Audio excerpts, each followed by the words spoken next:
The Church gives us an octave of 8 days to not only celebrate, but to reflect on and to delve into the great Paschal mystery.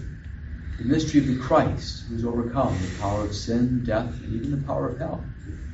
It's such a profound mystery that, in effect, it's 8 days in one. Or 1 day spread out over 8, however way you want to look at it. That you notice Alleluias fill the liturgy. We listen to similar scriptures. It's meant to be so dense, we cannot but help ourselves to try and reflect on just pieces. I just want to pull out one piece.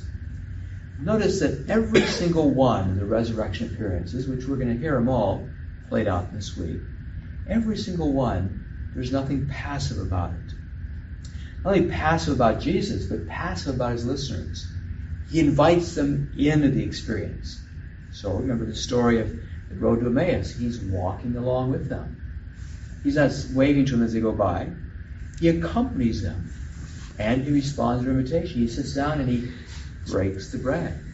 Today we have the showing of his wounds. And there's another one that's put in there. Is he's eating with them. Another story is about cooking breakfast for them. So what is the Church saying about this? In these particular chosen memories, these resurrection events, that this is how we too will recognize the risen Savior in our midst.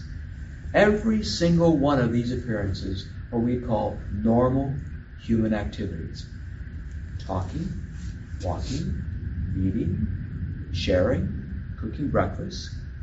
This is how the resurrected Christ appears to us. It's not going to be some sort of super powerful magical event. No.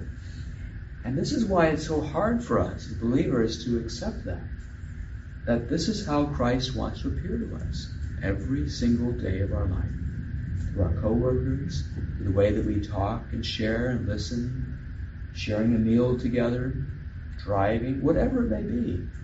This is how Christ appears to us. And what for? Why is this apparition so important? So that we begin to see this as a reflection of the fact that the resurrected Christ lives inside us. The Spirit of the risen Savior is inside us. And why we are to live our life with such courage, such humility, such awareness. The last line of the Gospel says it clearly when Jesus says, "And you are witnesses of all these things." That's all he says. You and I are witnesses.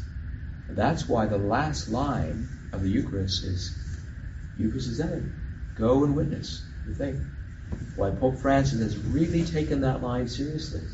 That's become the real call, the clarion call for all of us. The word we use is evangelization. To share the good news. That for us, as St. Paul says, our life is a participation in the mystery. We spend our days praying, reflecting, unpacking, but most of all, living the mystery in ordinary ways.